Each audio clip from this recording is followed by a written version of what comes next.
Pass గారికి వందనాలు. ఇక్కడ ఉన్న ప్రతి ఒక్కరికి వందనాలు. నేను పలకపోయే మూడో మాట ఏంటంటే, యోహాను సువార్త 19వ అధ్యాయం 26వ వచనం, 25. ఆయన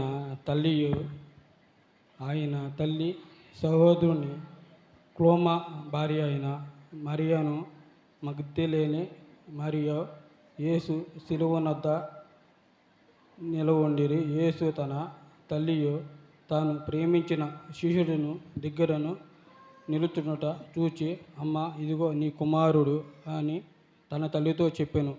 తర్వాత శిష్యుని చూచి, ఇదిగో నీ తల్లి అని చెప్పెను. ఆ గడియ నుండి ఆ శిష్యుడు ఆమెను తన ఇంట చేర్చుకొనెను. ఆమేన్.